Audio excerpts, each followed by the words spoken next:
Salve galera, programa de Olho no Tour começando. Marcelo Andrade, Marcelo Boscoli. Quem vai parar o Medina em Tiahupo, Marcelo Boscoli? Ninguém parou ele não, cara. Realmente, desde a primeira bateria, o campeonato inteiro, surfou muito. Conhece aquela bancada ali como poucos e mostrou agora que ele conhece aquela bancada muito bem. Também numa condição que ninguém nem cai, ninguém treina, que é Chopo Marola, né, cara? Surfou muito bem, gostei do Medina. Acertou a previsão, hein? Acabou que foi Marola. A gente correu um risco ali, ameaçou subir, mas acabou que foi Marola. E eu vou falar agora, eu acho o seguinte: Toledo, abre o olho que já tem alguém no retrovisor, e esse cara que tá no retrovisor não perde precisando de 1.8 não, hein? Pois é, Marcelo Andrade, mas o Filipinho, que o Boscoli falou para ficar atento, teve uma excelente participação, resultado aí em terceiro lugar. Olha, ele aproveitou bem os treinos que ele fez lá, aproveitou bem do mar não ter ficado tão grande, ficou mais a cara dele, e isso não é demérito nenhum, aconteceu, estava igual para todo mundo, e ele aproveitou e chegou em terceiro. Ele realmente surfou acima da minha expectativa e da de muitos, e como o Marcelo falou, Medina era o favorito, ganhou. Júlio Wilson, vagalume, vai bem num, vai mal no outro, parece que tá fora da disputa, na minha opinião, vai ter que recuperar na piscina, e na piscina, para mim, o Filipinho e o Medina são melhores que ele.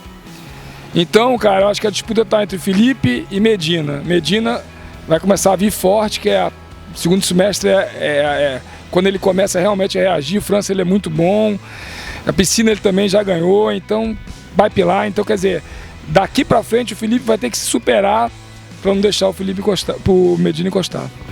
Pois é, agora Marcelo Boscoli, qual a sua opinião? Quem tá na briga, só Filipinho mesmo e Medina? Eu acho que sim, cara. Claro que se a gente for falar matematicamente, tem vários surfistas aí ainda na disputa. Eu acho que o Julian Wilson deve ter aí uma semaninha que ele não dorme, porque eu vou te falar, cara, perder uma bateria que você fica 25 minutos sem pegar uma onda e precisa de 1.8, sei lá, uma nota super baixa, cara, você se mata quando você chega em casa como surfista profissional. Aí sempre tem que ter muito aquele papo, não, mas é que não vem ondas menores em Chopo. Cara, eu vi um monte de ondinha pequena, não pode não vir uma onda menor para você tirar um 6, 7. Mas para você tirar um 2, 3, várias ondas. Inclusive ele deixou passar na prioridade, ondas que ele poderia tirar a nota. Então mostrou que não é um cara de chegada mesmo. Esse ano que parecia que seria, não foi. O Ítalo pode até vir a incomodar. O Ítalo é um cara que pode ir bem em qualquer uma dessas últimas etapas. Ele não me pareceu estar sentindo a contusão, mas vamos ver, ele podia estar ali sob efeitos anti-inflamatórios e não sei quais são as reais condições dele. E o Toledo e Medina, sim, cara, esses dois aí vão para uma disputa, ao meu ver, intensa até o final do ano. O Toledo é muito bom nessas próximas ondas, mas se a gente parar e analisar friamente, quem tem o retrospecto melhor é o Medina. A única competição que a gente teve na história das piscinas individual, quem ganhou foi Medina. Na França, Medina é o rei da França, não preciso nem falar, o retrospecto dele lá é espetacular. Portugal, os dois já venceram, é o único lugar que o Toledo já venceu, Medina também. E Pipeline, o Medina tem duas finais. Então, se a gente for olhar sobre essa ótica do retrospecto, eu acho que o Medina vai muito forte. Descarte, o Toledo não tem nenhum descarte. Então ele ainda pode te dar o luxo de escorregar em alguma etapa. Mas vai escorregar, não vai alterar a pontuação dele, mas com um receio muito grande do Medina conquistar um bom resultado e se aproximar em lugares que Medina domina. Então acho que está restrito a esses dois. Pois é, Marcelo Andrade, a gente chegou na segunda etapa do ano para a esquerda, em ondas para a esquerda, e dessa vez os golfes não deram mole, final entre dois, Owen e Medina. Na verdade eu esperava mais dos golfes. Tudo bem que a final foi Owen e Medina, mas se você olhar, Filipinho chegou, February, que é um cara que dificilmente passa a bateria, foi Wade Carmichael, que era um cara que a gente não apostava, chegou, então foi um campeonato de manobra. Se você falar, não, foi um campeonato de tubo, poucas horas de tubo foram consideradas. Até eu achei que os juízes, algumas vezes, deixaram o tubo de lado para valorizar mais as manobras. Então foi um campeonato mais de manobra. Nessa situação, os regulares conseguiram bons resultados, que a gente imaginava. Por exemplo, achei que o Ace é melhor perdeu pro Jeremy Flores. Aí se eu falar, não, o Jeremy Flores surfa muito lá, surfa, mas o Ace também surfa muito lá. Outros golfes que o Conor Larry começou muito bem. Então, foram bem, mas não foram como eu esperava. Bom, em cima disso que o Marcelo falou, eu acho que foi um campeonato muito de manobra, mas eu acho também que vai do faro para os tubos de cada surfista. O On chegou na final nitidamente pegando os tubos, né, cara? Teve baterias ali, acho que no primeiro round teve uma que era Frederico Moraes, William Cardoso e mais um backside que eu não me lembro agora também, que não pegava muito tubo, ninguém entubou na bateria. Aí logo na bateria seguinte entrou tipo um Medina, algum cara. Então vai muito do posicionamento. O próprio Jeremy, que é backside, chegou na final pegando tubos. Então, pô, era óbvio e nítido que o Carmichael, o Federer, apesar de ter pego um tubaço, o próprio Medina, eles iam mais para as manobras. E caras como Medina, falei? Não, desculpe, Toledo. Aí caras como o Owen, como o Jeremy, iam mais para os tubos. E eu acho que aí foi o grande lance do Medina, cara. Tudo bem, não era um chopo completo, não era um chopo de verdade, mas ele é completo. Então ele estava indo tanto para as ondas de manobras, nas horas que ele ficava ali boiando e que não vinha onda, ele conseguia virar com esse tipo de onda, como também tem um faro e um posicionamento perfeito para o tubo como o Owen. Então acho que ele venceu esse campeonato, principalmente a final em cima do Owen, porque ele tem esse diferencial. Ele consegue, dentro daquele mar ali, arrancar grandes notas, intubando ou manobrando, principalmente quando a manobra é no ar. Bom, Marcelo Andrade, a gente teve uma disputa aí acalorada entre o Ítalo e o Ian Gouveia, que rolaram comentários aí, a galera ficou meio atiçada, muitos criticando. Queria saber de você qual a sua opinião sobre isso e se você acha que a galera ia criticar tanto a atitude do Ítalo se fosse contra o Julian Wilson, por exemplo. Cara, o Ítalo, ele, se você pegar a regra, ele não foi por baixo, ele foi por trás. Logicamente que, assim, eu particularmente não achei uma atitude legal. Acho que se você está posicionado aqui, deixou o Ian ficar lá, sabendo que a primeira onda possivelmente ia ser dele, não precisava disso. Eu acho que assim, ele não agiu fora da regra, ele agiu dentro da regra, mas ficou para ele uma imagem ruim, como várias vezes o Medina também começa a bateria naquele resto. Cara, até um amigo meu me ligou e falou assim, cara, melhor até fazer que nem futebol, para o ímpar, escolhe a prioridade pro primeiro, ou então sempre o camisa vermelha. Tem que ter uma coisa que no começo da bateria fique nítido que não vai acontecer mais isso, porque fica especulação. Foi interferência? Não foi. Pô, a atitude do cara foi feia ou não foi, porque se não tá na regra, ninguém pode falar que fica um negócio chato, podendo ter sido resolvido já, né? Então, na minha opinião, já era para ter sido resolvido isso. Bom, pois é, só para deixar claro que o Ian logo depois deu uma entrevista, né, ele perdeu, deu uma entrevista falando super bem do Ítalo, assim, teve uma postura bem legal. E o Ítalo também que, enfim, muita gente escreveu lá no Instagram dele, ele respondeu, uma das pessoas lá, pelo menos foi a resposta que eu vi, ele falando que não precisava ir a público para se desculpar, ele fez isso pessoalmente com o Ian. Quer fazer uma pergunta para o Marcelo. Dentro disso aí, você acabou de mencionar que o Ian deu uma entrevista, que tudo bem e tal. Agora, Marcelo, nas conversas internas, cara, você acha que o Ian não chegou e falou, porra, não esperava aquilo, já que o jogo é assim, vou ter que mudar, realmente eu tenho que mudar minha atitude dentro d'água, vou ter que jogar que nesses caras, vou ter que ser mais agressivo, porque, como o Marcelo bem colocou, tá dentro da regra, vale. Medina já usou muito disso, a gente já viu o Julian Wilson, mas usando contra as pessoas normalmente, que também encaram essa disputa com a faca do dente. Eu acho que uma das coisas que deixou a gente, o espectador mais incomodado é que o Ian é um cara super tranquilo e que estava ali no posicionamento certo dele. Marcelo, você acha que o Ian vai mudar um pouco a postura dele nas outras baterias ou foi dormir tranquilo e isso nem passa na cabeça dele?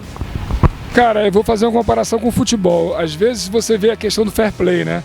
O jogador cai e o time joga a bola para fora querendo que aquele jogador levante logo e às vezes o time adversário não sai com a bola.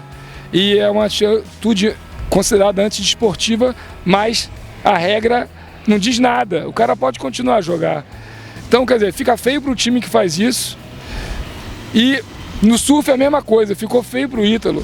Eu acho que o Ian, que é uma pessoa muito boa, e o Ítalo também gostaria de dizer, eu acho que o Ítalo na hora pode ter tido um impulso de, né, querer pegar a onda logo e dar uma durinha. Mas assim, internamente eu acho que o Ian não vai mudar, o Ian vai continuar sendo o que ele é. E eu acho que quem tinha que mudar era a WSL, porque você vê, o John e o Ezequiel Law, aconteceu isso no começo do ano, já ficou uma coisa esquisita, agora acontece de novo entre dois caras do mesmo país, que também o John e o Ezequiel Law também são havaianos, americanos, né? Então, quer dizer, é uma coisa chata que podia ser evitada. E a gente não devia nem estar falando disso aqui. Pois é. Agora então vamos mudar de assunto, mas vamos manter uma certa polêmica aí falando do julgamento. Queria falar principalmente, saber sua opinião, Marcelo Boscoli, da bateria do Gessé com o Wade Carmichael. O Wade Carmichael teve um outro bom resultado neste ano, mas essa bateria aí foi meio estranho o resultado. Cara, aproveitar aqui e pegar o gancho do Marcelo aqui, falar um pouco do Medina.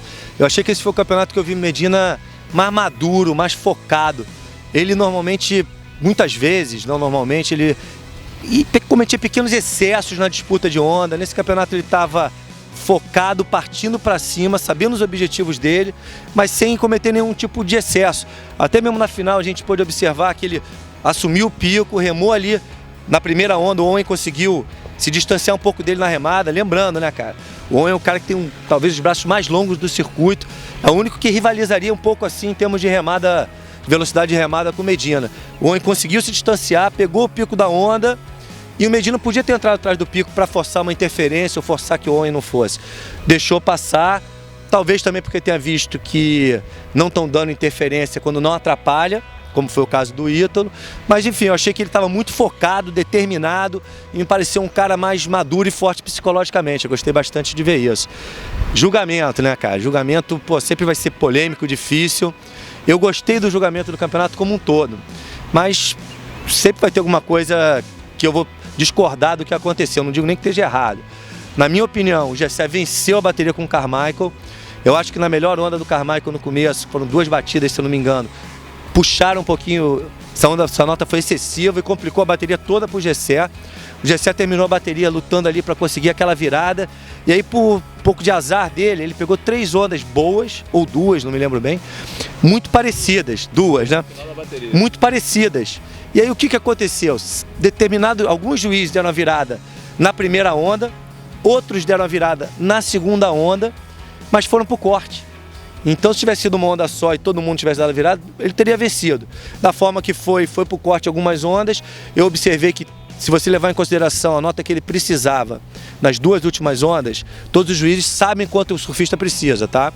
3 juízes deram a nota que ele precisava, mas em ondas distintas, o que fez com que ele não virasse. E demoraram uma eternidade, né? E demorar para um surfista que está dentro d'água é a pior coisa. Você tem pouco tempo para definir a sua estratégia ali logo a seguir. Quando demoram muito, você fica sem saber qual vai ser a sua estratégia. E aí, outra bateria que também não me agradou, apesar do resultado final ter sido bom. A final, cara, eu achei que a final deram uma nota muito alta no tubo espumado, quase que um tubo na espuma do Owen. Deram 4,20, se eu não me engano, um tubo horrível pro nível dos caras, e até em comparação com uma nota 3,90 alguma coisa que o Medina manobrou. Eu acho que ali eles se perderam e mudaram a história da bateria toda, porque o comportamento do Medina passou a ter que ser completamente diferente. E no final, um ato até inusitado, que foi uma série, acho que é a única série do campeonato, que vieram 2 ondas e a segunda ainda foi melhor. Aí o Medina conseguiu a virada com sangue frio impressionante, não errou, fez o que ele tinha que fazer. E o Owen também não errou, porque em chopo você não consegue, quando a série vem, você fica abaixo do nível do mar. Então você não consegue ver se a série vem com 1, 2 ou 3 ondas. Os dois fizeram o que tinha que fazer e o Medina, por um ato de sorte e competência, conseguiu a virada e levou mais do que merecidamente. Só para finalizar esse assunto, todo mundo fala, não foi um chopo real. Não foi, February estava lá, Carmichael, Felipe mesmo com toda a luta dele, com brilhantismo, não é um cara para chegar, mas é um chopo, foi um chopo agradável de ver, eu preferi ver do que o campeonato de Uluwatu, particularmente, e 2 surfistas que entubam muito e que são 2 dos melhores em chopo, chegaram às finais, então isso também tem que ser valorizado. E você, Marcelo Andrade, o que você achou do julgamento? Cara, achei parecido com o que o Marcelo falou. Acho que o Gessé já foi prejudicado uma bateria anterior com o Sebastian Zitt, que estava surfando totalmente desequilibrado. Os caras estavam dando nota para o Sebastian Zitt e para o Gessé virar foi um custo, surfando com mais firmeza, dentro do critériozinho que aparece ali, bonitinho, mas que às vezes não funciona. Achei que na bateria com o Carmichael o Jessé ganhou, tanto que o 477 dele foram 2 manobras de saída, tipo meio rasgado, meio cutback, uma coisa meio na parte gorda. E aí ele fez um manobrão embaixo.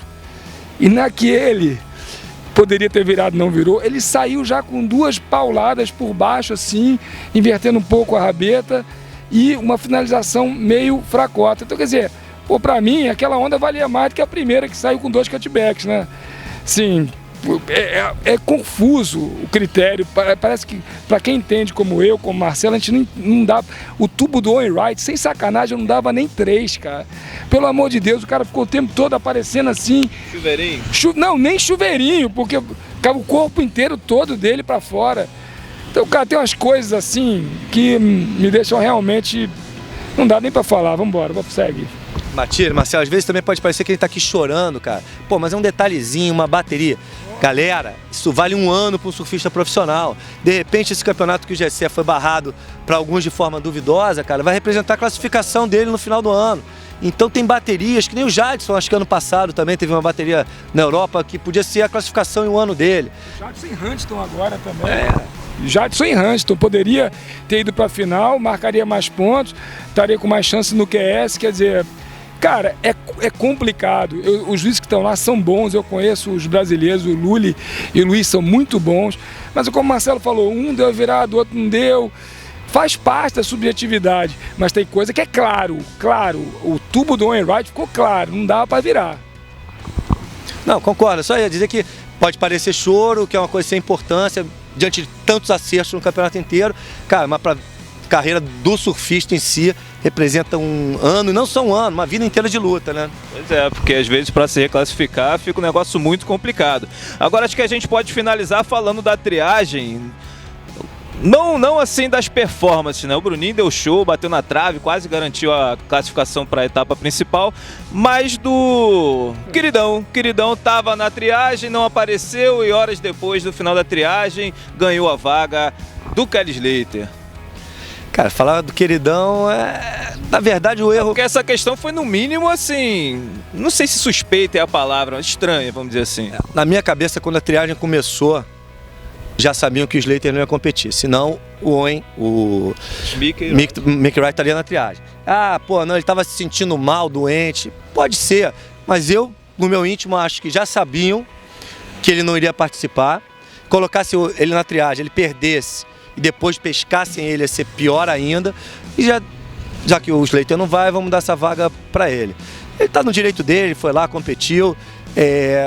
Tá destruindo no ano, eu discordo, tem 2 terceiros, ótimo, mas isso me assusta um pouquinho, assim, no sentido que depois da derrota do Jessé principalmente, cara, eu não sou muito adepto dessas teorias da conspiração, mas acho que eles estão forçando uma barra realmente pro Mick Wright e pro Carmichael serem 2 tops australianos.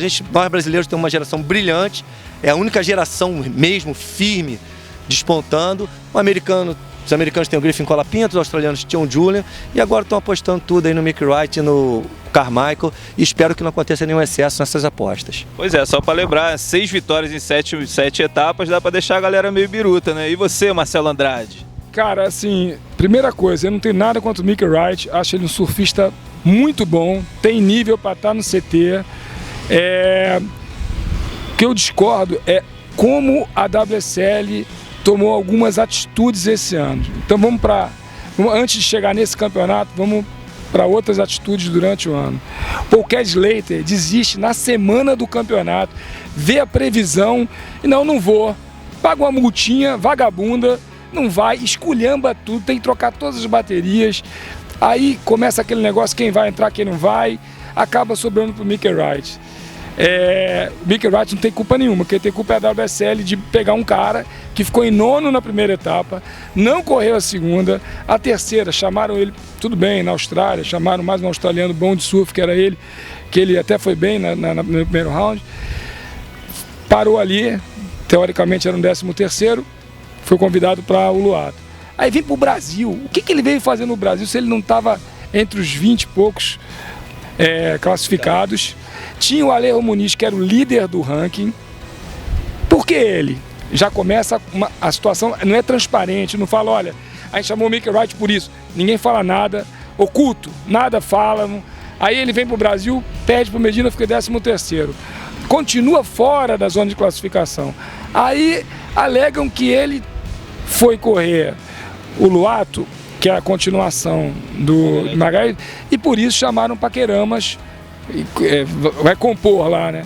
Foram os 2 melhores resultados dele. A partir daí, eu concordo que realmente deveria ter sido chamado outras vezes, que ele já estava na classificação.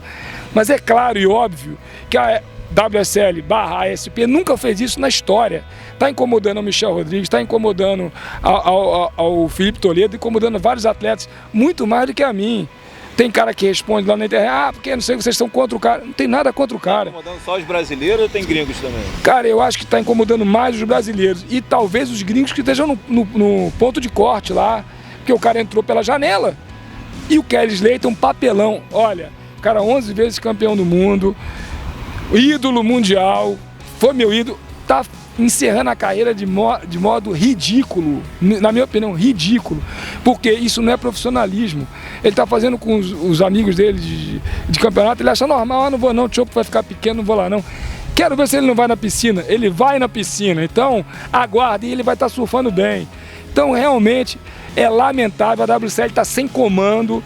Essa inglesa que entrou aí é horrorosa, desculpe o termo, volta campeonato, não volta, pipeline vai ter, não vai ter, ia mudar, não vai mudar, estão perdidos, essa é a grande verdade. Olha, Marcelo, vou falar o seguinte aqui, eu até vou pedir desculpas se por acaso o Kelly não correr na piscina. Eu acho praticamente, eu peço desculpa, eu acho praticamente impossível ele não correr na piscina. Então ele estava machucado para Chopo, será? Ele é dúvida para piscina, hein, gente? Será que ele vai correr na piscina?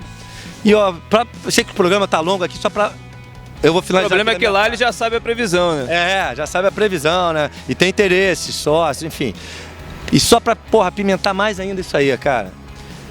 Esquece. Quem acha que o KBL vai ter uma vaga de convidado pro ano que vem, esquece. A menos que a WSL seja extremamente criativa, as vagas vão ser de John e Kelly Slater. E o KBL não vai ter vaga no circuito mundial do ano que vem, a vaga de machucado. E só para concluir o papelão, que eu esqueci, chegou na triagem, disseram que o cara tá machucado. Ele não correu, o Mickey Wright, e aí entrou no campeonato, quer dizer, pro pobre do Mickey Wright, não sei se ele entrou nessa novela da WSL aí, foi um maior mico para ele também, era melhor ele não ter falado nada, entendeu? Enfim, é uma entidade que tá perdida, sem comando. O cara milionário deu uma entrevista aí, quer fazer A, B, C, a primeira coisa que ele tinha que fazer é dizer assim, amigo, você tá com o seu grupo de trabalho aí, tá horroroso. Então é isso, a gente finaliza o programa De Olho no Tour, dando uma escovadinha de leve na WSL, pedindo correções, né? Melhor, né? Mas é isso, o episódio foi de número... Marcelão. 86. 86, então é isso.